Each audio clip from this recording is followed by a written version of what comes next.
अस्सलामुअलैकुम everyone, welcome back to my channel. आज मैं आप सबके साथ टिकटॉक वायरल मिल्क केक की रेसिपी शेयर करने वाली हूँ, जिसको रसमलाई केक भी कहा जाता है। ये बनाना बहुत ही इजी है और ये बहुत मज़े का बनता है। रेसिपी स्टार्ट करने से पहले अगर आप मेरे चैनल पे न्यू हैं तो please like, share and subscribe and don't forget to press the bell icon, ताकि मेरी आने वाली तमाम तरह रेसिपीज़ आपसे मिस ना हो सकें। यहाँ पे मैं सबसे पहले 300 ml वेपोरेटेड मिल्क का इस्तेमाल करूँगी और उसके अंदर कंडेंस मिल्क डाल दिया मैंने। ये फ्रेश काउ मिल्क का इस्तेमाल किया 1 कप के बराबर। इसके अंदर मैं ग्रीन कार्डेमम यानी कि सब्ज़ इलायची, सिनेमन स्टिक और साथ में एक बे लीफ डाल दूंगी और इसको 2 से 3 मिनट पका लूँगी। इसको जब फर्स्ट बॉयल आएगा तो इसका फ्लेम ऑफ कर दूँगी। ये आप देख सकते हैं, यहाँ पे मैंने एक टी केक ले लिया है। मैंने यहाँ पे मार्बल केक का इस्तेमाल किया, आप चाहें तो वनीला केक का भी इस्तेमाल कर सकते हैं।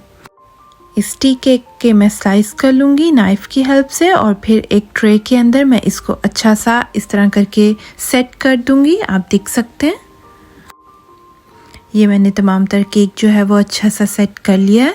अब मैं इसके ऊपर जो मैंने मिल्क तैयार किया था वो मैं सारा इसके ऊपर पोर कर दूंगी। मैं मिल्क सिरप जो है वो यहाँ तक डालूंगी कि केक के स्लाइस जो हैं वो इस दूध के अंदर अच्छे से डिप हो जाएं।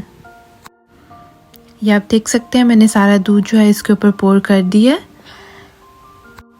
और अब मैं इसको आधे घंटे के लिए ठंडा होने के लिए रख दूंगी और उतनी देर में मैं व्हिपिंग क्रीम को अच्छा सा बीट कर लूँगी। यहाँ पे मैंने व्हिपिंग क्रीम लिया है, इसके अंदर मैं पाउडर शुगर और वनीला एक्सट्रैक्ट का इस्तेमाल कर रही हूँ। 1 से 2 मिनट के लिए जब मैं इसको बीट करूँगी तो ये थिक हो जाएगी। फिर इसको मैं पाइपिंग बैग के अंदर डाल के तो केक के ऊपर सारा अच्छे से इसको लगा दूँगी। आप अपनी मर्ज़ी के मुताबिक केक को स्पैचुला की हेल्प से भी लगा सकते हैं। इसके ऊपर क्रीम लगाने के बाद मैं इसके ऊपर क्रश आलमंड्स और साथ में वॉलनट्स के साथ इसको गार्निश करूँगी और इसको 2 से 3 घंटों के लिए फ्रिज के अंदर रख दूँगी। आप चाहें तो आप इसको ओवरनाइट के लिए भी फ्रिज में रख सकते हैं।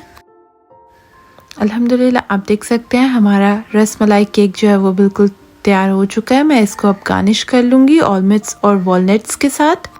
अगर आपको मेरी आज की रेसिपी अच्छी लगी है तो प्लीज़ इसका फीडबैक ज़रूर दीजिएगा। मैं आपसे इंशाल्लाह जल्द ही मुलाकात करूँगी एक नई रेसिपी के साथ। अंटिल टेक केयर योरसेल्फ, अल्लाह हाफिज़।